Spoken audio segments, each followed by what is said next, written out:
welcome to the Quantum Leap Show. We're running the evening sessions now, and I'm delighted to introduce you to Keith Rosen, who's going to be with us for the next 45 minutes.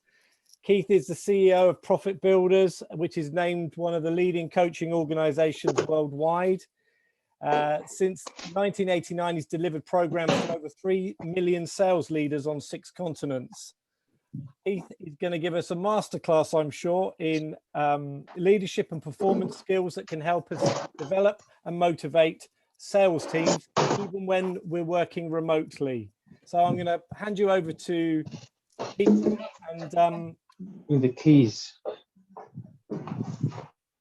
and let him take it away. Thank you very much. Can everybody just make sure they're on mute as well, please? Thank you. So good afternoon, John. Pleasure to be with you here today. I know today's focus is on what we can do as leaders to continually drive sales in our remote world, and how can we continually make that transition to where we were 15 months ago and thrive today. And the one thing I will start this conversation off with is very simple. If you're still selling and managing the way you were 15 or 16 months ago, the way you are today, you're already setting yourself and your team up for failure. To give you a statistical point right here, 72% of all companies globally have changed the way they sell. So procurement has changed, how they purchase, number of people involved in the purchasing decision, and everything has changed. 76% of companies changed. Only 17% of companies have changed the way they sell. Forgetting about managing, change the way they sell. So this is an opportunity for us to have to rewrite the new playbook, both on what it means to be a great leader and coach, develop a team, especially in our new world, in our hybrid world, as well as what it means to be a sales leader and evolve from salesperson to being a great coach for your customers to succeed. And that today is the competitive edge. I wrote something the other day, John, on LinkedIn, and I wrote, first there was B2B selling, right? And then there B2C selling. And now today it's H to H selling, human to human selling.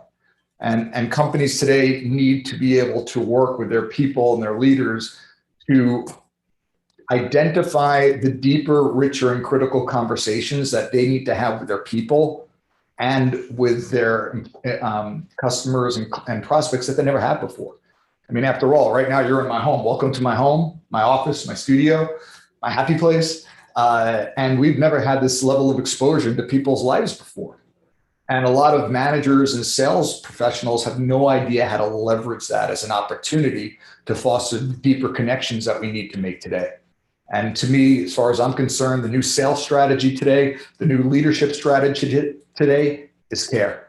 And after survey that I've personally done, what employees want most today is not a visionary, is not a subject matter expert as a leader, is not someone who can resolve all of their problems. It's someone who cares. It's someone who's dependable. And today, unfortunately, and my hope is, of course, this will change as the more work we do with great leaders is increase the level of engagement, where unfortunately it's at the highest level ever right now, which is an 82% level of disengagement in the workforce.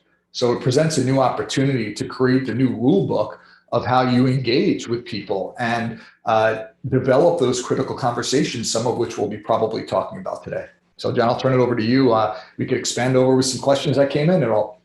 Yeah, no, it's interesting. As you talked about the incredible level of disengagement, I was reminded of it's a very specific UK statistic actually, which is we have the lowest rate of productivity in the G7. I think we're right down at the bottom with Japan, and actually compared to the US, workers in the UK are, I think, less than half as productive as workers in the US. And what do you think the shift's been then to this, in terms of this level of disengagement? What do you think? What do you see as being the big shift? Well, I think, well, again, it's funny. I'm not a statistical guy. I'm about supporting people to create their ideal life and career they want. And but I know a lot of people like statistics to back up. So recently, there are a couple more that I saw. 43% of the workforce right now would consider leaving their job if they don't have a hybrid work environment.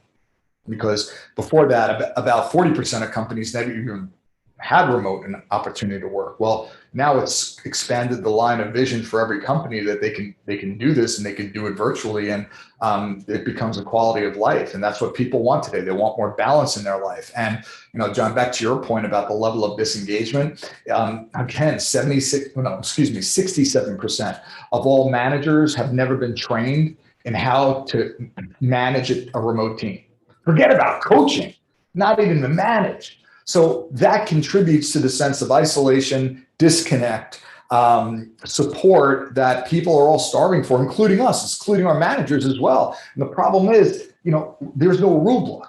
And that's why I'm creating it with people now. And hopefully we'll start building that for you guys as well. So the opportunity really now is to increase that level of engagement by having those deeper conversations with your people.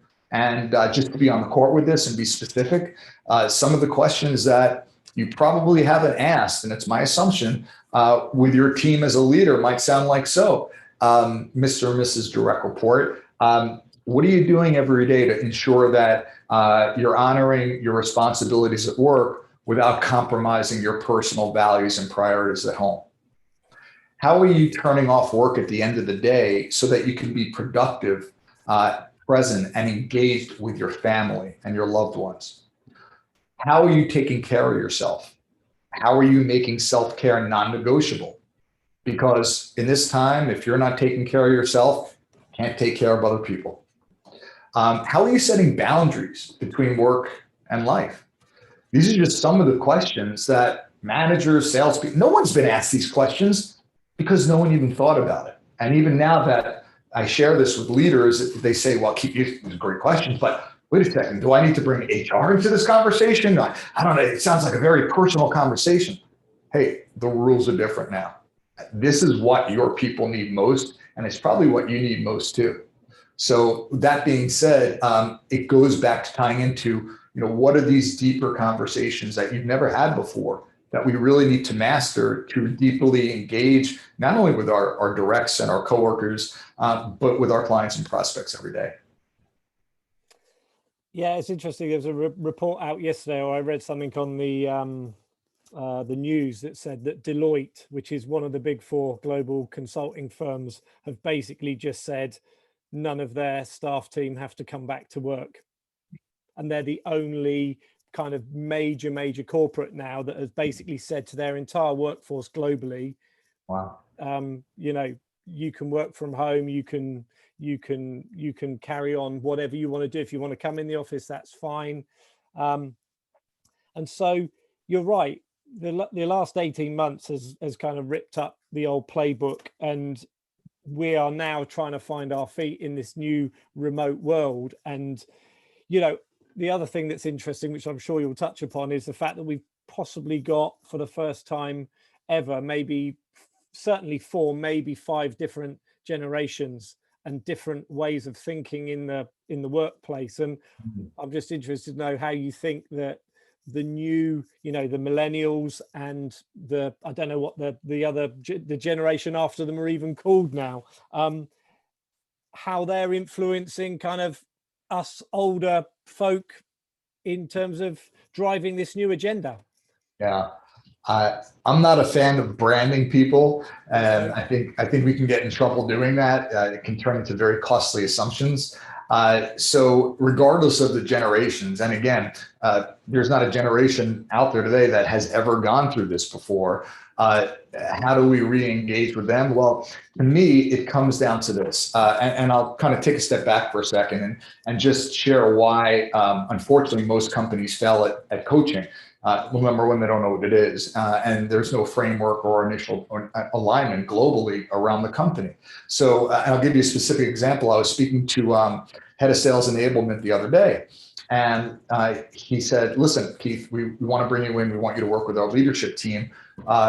We want our managers to coach 70% of the time. Wow. And I said, well, can you say more about that? He said, yes, they're not coaching now. We really want to track it, and we want them to coach 70% of the time. So that's interesting. Okay, I mean, you putting this on a scorecard? Is this KPI? It's like, no, we'll figure out how to track it. I said, yeah, let me ask you this. What's your definition of coaching? We don't have one. Okay, so you don't have a global definition of coaching that's unifying the entire organization. And the fact that you're asking me to help your managers coach 70% of the time, and of course I say this with the utmost respect to anyone, is you don't get coaching. Why? Because coaching is not something you do to someone. Okay, it is not like I'm putting my coaching hat on right now and to coach you. It's a way of engagement. Coaching in the definition is the art and language of creating a new possibility in every conversation. So if you have a solid framework, like my leads framework, how do you, and this goes back to how do you manage different personalities, generations? And I will say this, the framework of coaching and the methodology of coaching stays the same, whether you're coaching coworkers, direct reports, coaching up, coaching cross-departmentally. It's the conversations and it's the topics that change.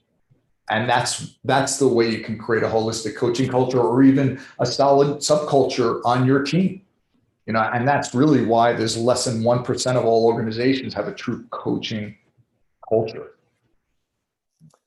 And how do you differentiate really? Because the word coach has been used for decades in sports. So, one of the great American coaches, Coach Wooden, with the basketball, the teams. So coach is a very well-known concept in English football. We have managers, but they're coaches. And really it's become much more of, it's only been the last sort of 15, 20 years that we've seen coaching kind of enter the business lexicon specifically. Where do you sort of differentiate really then between coaching and leadership, and where you think where they're different and where they overlap, and what are the pros and cons of both really? Yeah. So very quickly, I use the words leadership, coaching, managing synonymously. Yeah. So, if you look at the umbrella is coaching, and I'll explain why in a moment. And under that, you have your management responsibilities. Now, it's important that managers realize that if I'm saying you're coaching not 70% of the time, but 100% of the time, is because coaching is simply a language. So whatever language, your dominant language you speak, whether it's Urdu or Spanish, Italian, Arabic, whatever it is, when you learn English, you had to know what word translated from your native tongue into English. So when I work with managers, I always say, listen, my job is to make your life easier, not more difficult. All right. Coaching in the most simplistic form is simply a language. And it's not something you do. It's not something you measure. You see the results, of course, but it's simply how you show up in every conversation. And it's a language. So that's why I say to companies that say, well, we want our people to coach more. It's like saying we want our people to breathe more. It's just, no, it's happening in every conversation. And just like a language, it is something that needs to be learned and needs to be refined. And just to make a point, I always I have to distinguish when a manager's asking me, Keith, how do you manage different personalities? Sometimes they say, Keith, how do you manage multiple personalities? And I just want to say that's a different profession. I don't deal with that profession. Okay. So the sort of trend or the move now towards organizations wanting to be more coaching focused, I mean, really that kind of loops all the way back round to what you were saying about leadership becoming more caring and dependable, because obviously, coaching and the type of conversations you have, are kind of much more gentle type of conversations. They're much more about creating a space and allowing other people to step into that space. So let's just switch the context then, and then let's get into the sales aspect of that, and particularly remote sales team. Now, I know there's a lot of sales guys on the call today. So, I mean, sales has always been, from an, because I've never really operated in sales, from an external perspective, there's always sort of, the perception is it's quite sort of competitive, testosterone fueled, you know, win at all costs. You know, somebody's got to lose for somebody else to win, and you know, that's kind of like the old school. So in the new environment, with the sort of the context of coaching and caring over the top of it, I mean, just be interesting for you to expand on that for us. Sure. For years, I've been blessed to be able to have done this for 33 years, coach hundreds of thousands of leaders and salespeople globally on 75 countries and 6 continents. So feel very, very fortunate to have that opportunity. And wherever I go, I can tell you the universal language of leadership, change, and innovation is coaching. So to your question, John, in terms of managing the teams remotely, and you know, it has to.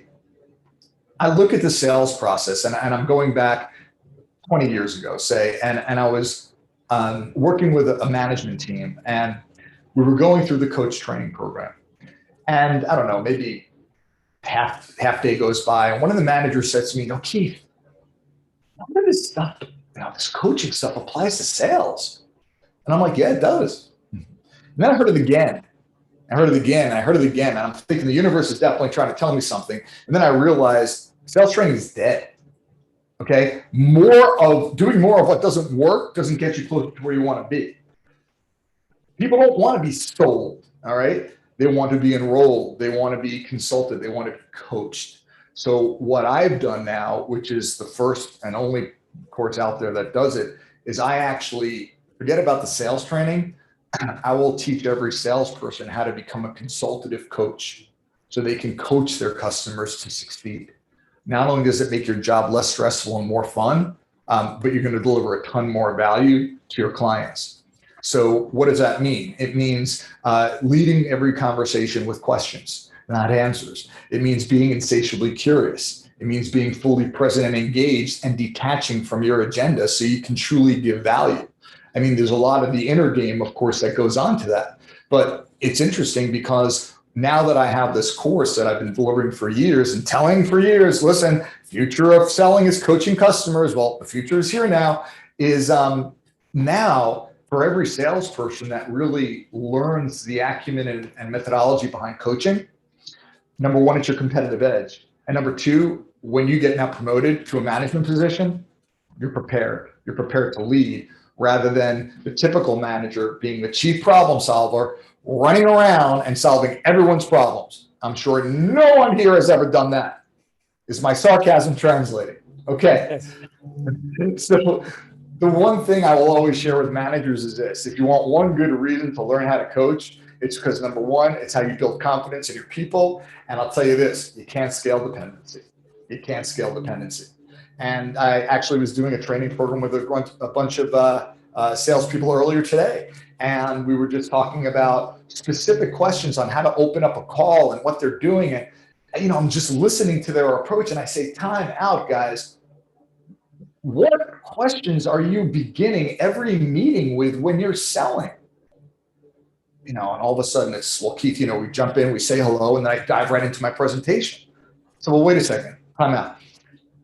You know what that customer's objective is on that call yet? Well, I know I have the meeting with them, so they must be interested. Okay. Do you know if you have all the right people on the call? Decision makers, influencers, advocates?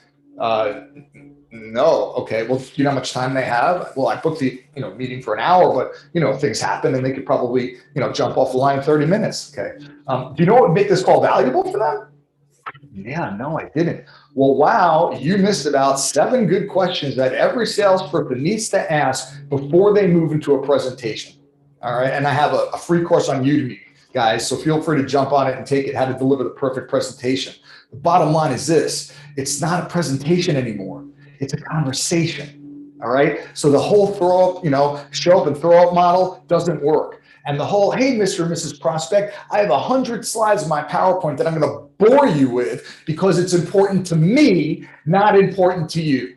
Okay. So now we're falling into a massive trap of do not sell the way you buy. Okay. Do not sell the way you buy. And I'll give you an example. I'm the type of person, if I make any big decision, I'm going to do the research. Okay. And I'm going to do the research. By the time I make that purchase, I'm probably going to know as much or more than the person selling it to me. Now, imagine if I sold that way. This is what the conversation would sound like, John. So listen, John, I'm really glad we had this conversation. I'm glad we have an opportunity to work together and potentially, work with your team. Now listen, if I was in your position, I'm sure like you're probably going to want to shop around a little bit.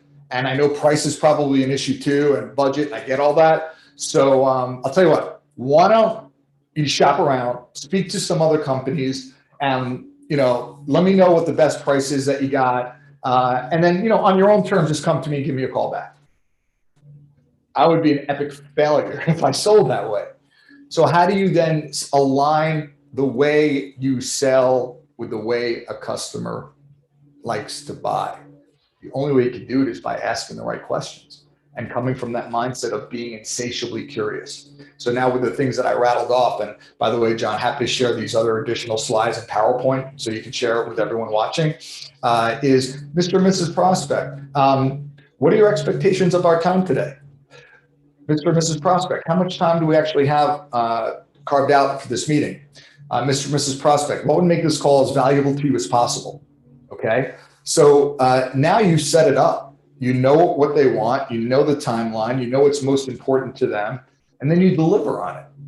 And then at the end of the meeting, now guys, of course there's a lot more and I wish we had all day, but at the end, I want to give you some solid nuggets here. At the end of every meeting, especially with that first call, here are the questions that salespeople aren't asking. Now, the good ones are asking, okay, what did you think about our conversation? Now let's get the next step. Gotta get that next appointment on the calendar, okay? The great salespeople that are coaching are asking deeper questions and they're challenging their customers. And those are the salespeople that are really, really winning today. The ones that are stepping up and are challenging their customers, because that's what customers need more today. They're looking for that. They're not looking for you to tell them what they already know. So now take a listen to these questions. So now we wrap up the conversation. Now it's, so Mr. and Mrs. Prospect, how are you feeling about our conversation? What stood out most for you? What did you find most interesting and valuable? What, if anything, could I have done differently to make this meeting more valuable for you? What concerns, if any, do you have moving forward in terms of working together? What concerns, if any, do you see that could get in the way of us partnering together on this opportunity? If that right there is the billion-dollar question. If salespeople aren't asking that question on the first call, you are setting yourself up for failure, because that question will smoke out any possible concern when it's this big before you're waiting until the end of your sales cycle when it's this big and it's too late. All right. So these questions really help take the pulse of where your prospect is, how they feel, the level of value they receive. You're actually getting great feedback and coaching from them. Could someone please mute their line, some feedback? And now here's the thing I want everyone, for those people out there that have to ever submit an RFP or pricing sheet or anything like that, if you want to eliminate the number of RFPs you send out that never go anywhere and fall into the abyss, I'm going to share that with you right now. Okay, here's a bulletproof strategy. So at the end of the conversation, you're asking all the questions I shared. And let's say the next step is, you know what, Mr. and Mr. Salesperson, can you send me some information? Can you send me some, pricing model? What is the overall initiative look like? Okay, great, no problem. Can you share with me more about what you're looking for? Great. I want to know what they want. I'm not going to assume what they want, but I'm not done with the conversation. So Mr. and Mrs. Prospect, if I send this to you on today, say Thursday, when would you have a chance to review it? Well, Keith, if send it to me today, my day's pretty shot today, Friday, I would probably say worst case scenario next Wednesday. Great. And when would you have and you mentioned before there are some other people involved. in making the decision, when would you have a chance to circle them into the conversation? Probably within the next week. Great. So how about this? If you think you're going to have a chance to review it next week, why don't we go ahead and schedule our time for that next Monday so we can go ahead and walk through it together? If people and prospects are hesitant to do that, that's a red flag. Okay? Because if they were truly interested and engaged, they're going to jump on their calendar with you and schedule the call. But if they're pushing back, you better stop and go deeper and ask, Mr. and Mrs. Client, I'm sensing some resistance to booking our next appointment. Is there any truth to that? And that's a very powerful statement right there. I'm sensing that. Doesn't make people wrong, but you'll get a hell of a lot more truth using that to help people then validate how you're feeling. So those are just some of the questions that every sales leader needs to ask at the end of a conversation. So you don't have to keep wasting your time following up on the wrong prospects. And all this automation is great and all this technology is wonderful, but especially today, the one thing you can't automate is relationships. Mm. Very interesting listening to you, go through that last piece and illustrate and explain your approach. I mean, what I was hearing was a coaching conversation with a prospect, that you were asking open questions, you were giving them time and space to tell you what it was that was on their mind or what they were thinking, and potentially, again, if you were feeling any resistance, perhaps going a bit deeper, pushing into certain other areas and challenging. Coaching is often about challenging people to really get to the truth behind the truth, if you like, or behind what you're being told. You've written in your book, you outline 15 toxic tactics that can make coaching ineffective. Yes. And the mistakes that you often see managers making and how they can be avoided. That would be really interesting, I think, for you to share that with the audience. Sure. I know we can't get through the 15, of course. I wish we could, but I'll highlight a couple of the ones that really stand out. And again, what I'm sharing with you, whether you're a people leader or you're responsible for bringing in new business development, this all applies. Okay, this all applies. So John, in terms of you were referring to before, can you just ask me that question again, because I want to make sure I tie it together with both the salespeople on the call as well as the managers. Yeah, in your book, it was on the toxic strategies. Yeah, the 15 toxic tactics that make coaching ineffective. Okay. And I'm interested in that from a management perspective. If we're talking that coaching is kind of the global language for leadership, management, sales, everything, then the toxic tactics that you're referring to from a management perspective may also kind of work in a sales conversation as well. And thank you for the clarity. So, one thing I said before, don't sell like you buy.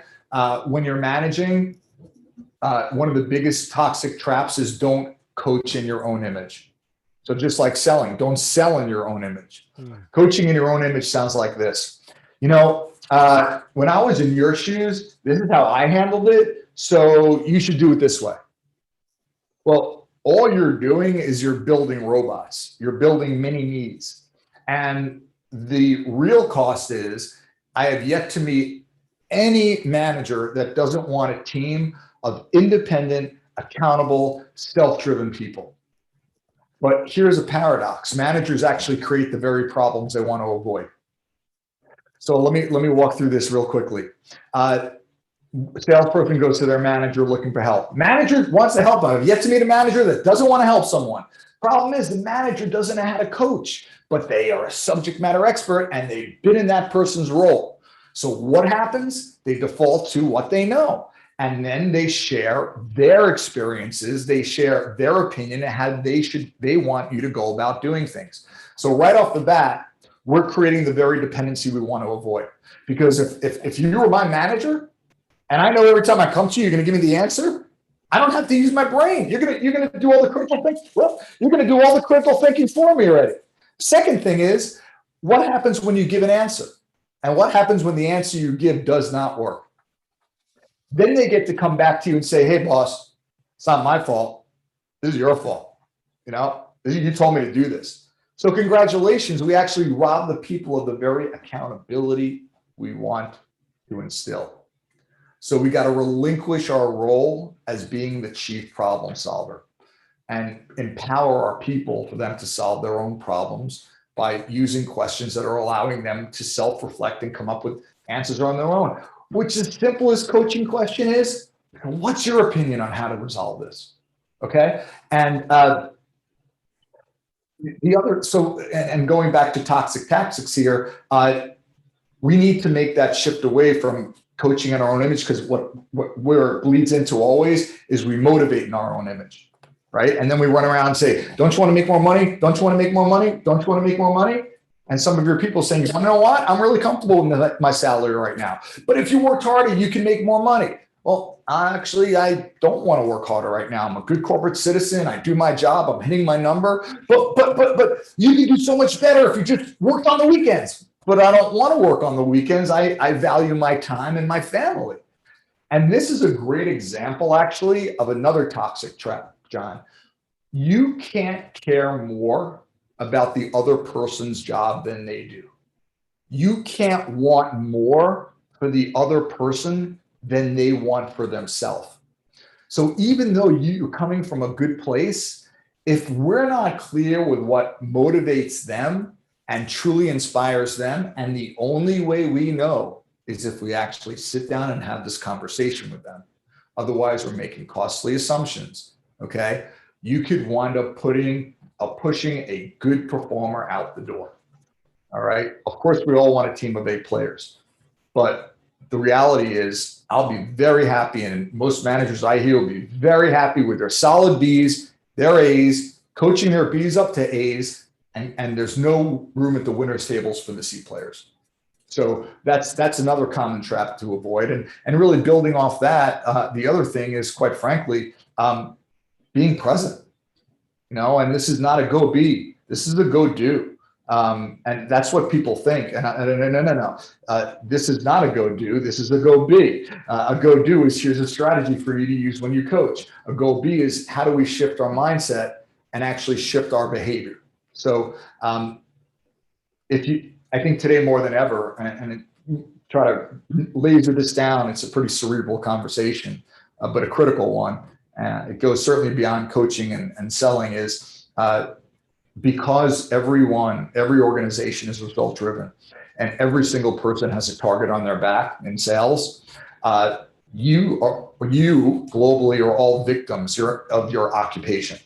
It's a global epidemic, and it's an occupational hazard, because when you're so focused on the result, okay, let's get real down to this and say, what are the 3 points of time?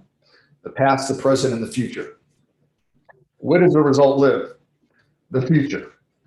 I will challenge each person, and I challenge everyone in the world. 95% of your time, you're either living in the past or you're living in the future. Maybe 5% of your waking hours, you're in the present. And it's because of all the distractions that are being pulled at us in so many different ways.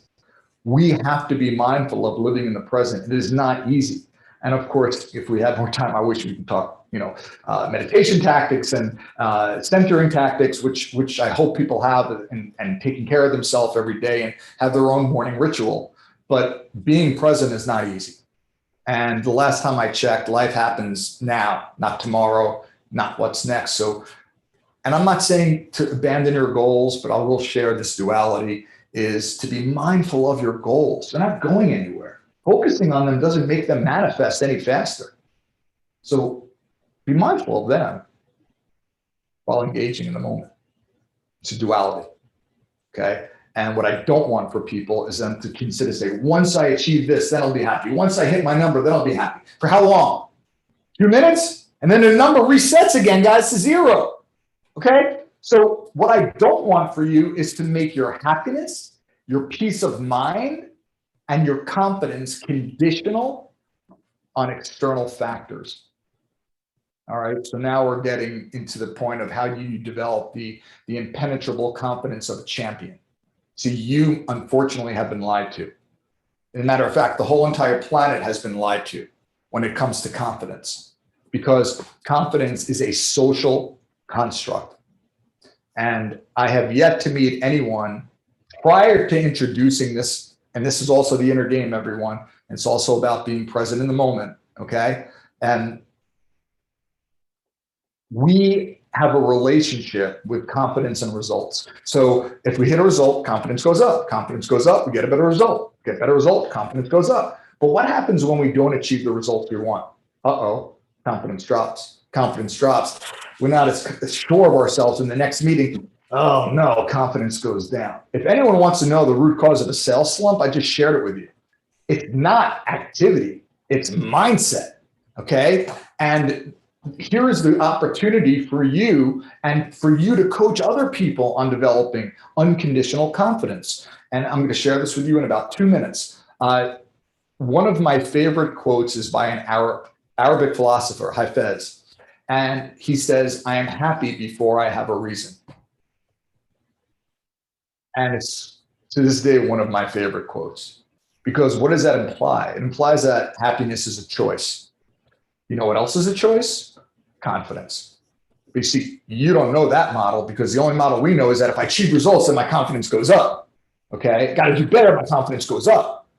But here's the thing, that's sad, because then you are surrendering your personal power, your internal condition, to an external factor that you often have no control over. Okay, so then your confidence goes like this, and you're not taking charge of it. You're surrendering to everything and everyone else around you. Okay, and here's a new definition of confidence I could share with you, because that's it. Your old definition is not working. It's a mindset. So let's get rid of that one. Try this one on. I'm confident because I'm confident. I'm confident because I have the belief in myself that I've proven myself and my self-worth. That's it. Now, some of you are saying, well, wait a second, Keith. Proving yourself, proving self-worth. Are you telling me I shouldn't strive for goals anymore? I shouldn't strive for excellence? Absolutely not. Striving for excellence is different from what I'm sharing with you from confidence. What I'm saying is I don't want your confidence to have the relationship with results anymore, because that is a toxic relationship. So I hope what I'm providing you in this part is just you having the power to choose, you know what, I can be confident, has nothing to do with my results. That doesn't mean I'm not going to strive more, doesn't mean I'm not going to want to achieve more, but it's not a reflection of my self-worth. Lovely. And how do you link that in to an individual's personal vision, and how relevant how relevant and important is it, do you think, for individuals to have that and hold their own personal vision? Oh, well, especially today, you know, there are some, this work that I do with people called helping them develop their personal navigation system. You know, just like you have your app on your phone and you punch in the address where you want to go, and it'll provide you with the directions to get to your location as efficiently as possible.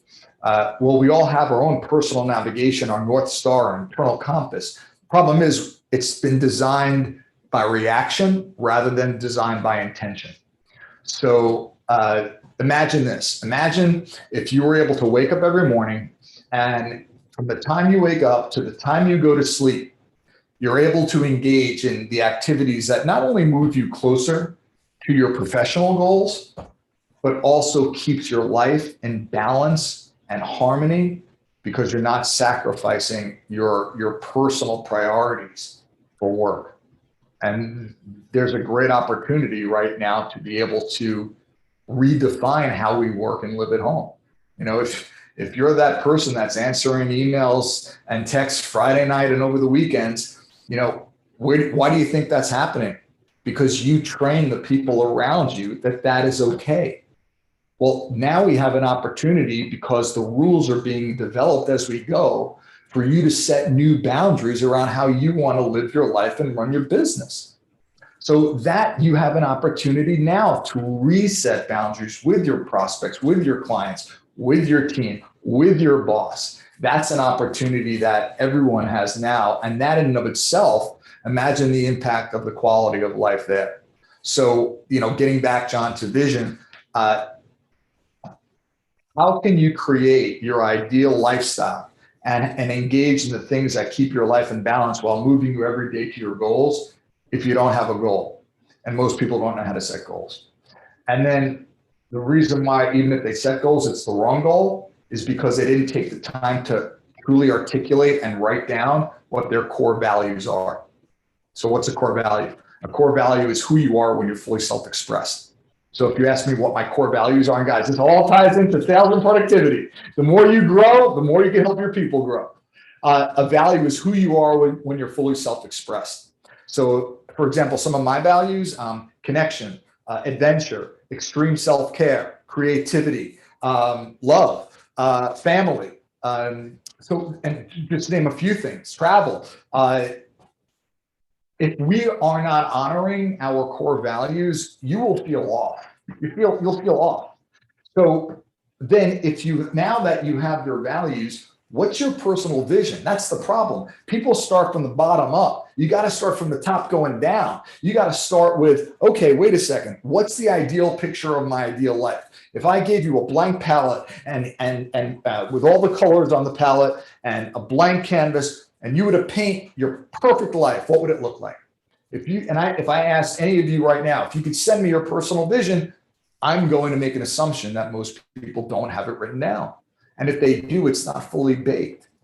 But this is a massive opportunity, especially now, to get more certainty, to get more, to live with more intention, and to realign not only at work, but your family, right? This is an opportunity not only to create your own personal vision, but your vision with your family too. And if you're a manager, okay, fine. Maybe you may not be able to change the vision of the organization, but you know what you can do? You can develop a team vision, and you can get a team vision, and you can create team values that everyone can rally around. Okay. So there's lots of opportunities here that, of course, they're outside of line of vision. And I hope putting these in front of your line of vision, you have some other things that you can do to make the impact that you can on your team as well as with your clients. Thank you, Keith. It's really amazing to hear you kind of articulating all these things so beautifully. So I'm going to ask you one more question, and then we'll open it up to some of the other guys that are here. So, at an individual level, as part of a team, or you're working by yourself, how important is it to have, in your belief, to have a morning ritual, and how does that kind of fit in with the whole, having a vision as well? Is it all goes part and parcel, or how do you see the morning ritual? Yeah, sure. And again, painting that vision, once you're clear with that ideal vision, you'll see some of the things in your vision you actually have today. Like you might envision, I want healthy relationships with my family, my friends, my coworkers. You may have that already, but it's still part of your vision. Once you have your vision, then you pull out your values and make your goals. That's how you set your goals, not the other way around. So John, back to your last question. I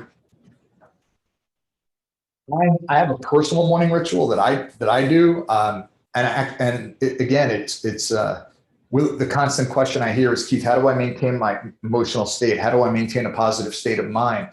These are the things that are on people's minds today. I can share with you what I do personally. So when I wake up in the morning, before I get out of bed, I do 5 minutes of gratitude. Okay, and one of my dear friends who's a cancer survivor taught me this. And basically what she taught me is, lie in bed, open your eyes, and just 5 minutes gratitude out loud. Thank you, God. Whatever religion or God you believe in, it doesn't matter. Thank you, God, for my home that I can live in. Thank you, God, for a bed to sleep in. Thank you, God, for my beautiful, healthy wife next to me. Thank you, God, for legs to walk. Thank you, God, for my 3 incredible children, healthy, happy, downstairs. And it's funny because most people get it. But some people say, Keith, those are the things that, it sound pretty basic, mundane. And I will say, well, the only time you appreciate that is when it's taken away from you. And every day I live in that deep state of gratitude. And I'm like you, I get stuff thrown at me left and right. I'm a human being, challenges coming in. We're all going through everything. The one thing I learned is that we have all the power to choose how we respond to the events in our life. So after I do my 5 minutes of gratitude, I walk right here, guys, right here. I'm in my office, and I'll either sit in my chair, which you can't see, or I'll sit in my couch right here, and I'll just take 40 deep breaths. You can call it meditation, call it whatever you want, but it's just a breathing exercise. Can you take 10 minutes for yourself to do that? Just 10 minutes out of your day. And I will guarantee you it will make an exponential impact on the quality of your life and your mindset and your happiness. Because you clear out your head and you get focused. And I know when I don't do that, I feel off for the day. So whatever your morning ritual is that gets you in a good place, it's imperative today more than ever. Fantastic. That's really, really great. Right, guys, anybody got any questions they'd like to ask Keith? I know there's some sales gurus here who I'm sure must have questions. Oh, look, they've all gone shy. In the chat, I think Bernie had put a couple of questions here in the chat. Alex? Oh, yes, thank you. So, yes, Bernie Watson, having lived and worked in England, Germany, Switzerland, across the US, in my personal experience, productivity is independent of country, but rather directly related to their company management. What do you think? Is that a question or a statement? Well, I think it's an observation but it's probably interesting for you to comment on if you've had a lot of global experience. Wherever I go, whatever industry I work with, whatever country I'm blessed to be in, and immerse myself in the culture, the one thing I know is that coaching is a universal language. It's just that simple. And I'm very sensitive to cultural nuances, but the one thing I say that we all have in common is that we're all human, right? I mean, John and I were chatting before, and I said there's three things in the world that bring us together: music, sports, right, and coaching. And John was kind enough to share, well, how about food and dancing? Can't argue with him. So now I have really, 5 good things to share. But I don't know if I hope I answered that question. I don't know if I answered that question fully. Yeah, well, I think you did in a way, because you kind of circle right back round to the point you made at the beginning, which is that we're operating in an H2H world now, and where people are, there isn't a sort of B2C, B2B type mindset that we're all human beings making our way in the world, talking to other human beings. Yeah, and I will share my methodology with. It will work wherever I've been, whether it was throughout Europe or South Africa or Saudi or Australia, India. It's interesting, but it's truly the way you connect with people, because coaching really is synonymous with caring. And if you're a leader and a salesperson, you're not coaching, you're not caring, because that's really where the impact is you can make. You mentioned during the conversation we were having, your course on Udemy. Do you want to just kind of elaborate on that and just give us a bit of information about that we can send around to all the other people that have attended Quantum Leap?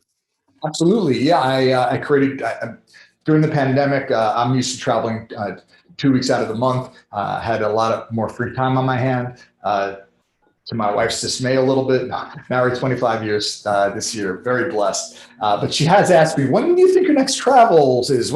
It's been 15 months, so I'm looking forward. But over the time of the last 15 months, I really wanted to do my best to give back as much as I can to everyone that's really, really struggling out there. So I feel very blessed in my life to have what I have, and I taking the stand to be an unconditional coach to support people means unconditional. So I created a few courses. Number 1, how to coach a remote team through a pandemic, and number 2, how to deliver the perfect presentation. So if you're a salesperson, if you're a manager, I recommend going through both of those free courses. And of course, I also, hopefully you share the link. I wrote a book recently called The 60-Second Sales Coach, which has about 600 coaching questions in it in a variety of different scenarios, which you can use. And I just decided to give that away for free, which you can find on my website at keithrosen.com. That's amazing. Well, I think that's a perfect moment to finish. It's been an absolute pleasure talking to you this evening, Keith, and thank you very much for contributing to Quantum Leap. And yeah, it's been a great conversation. Thank you very much. Thanks, everyone. Wishing you all extreme success. Take care. Keep on coaching. Bye-bye.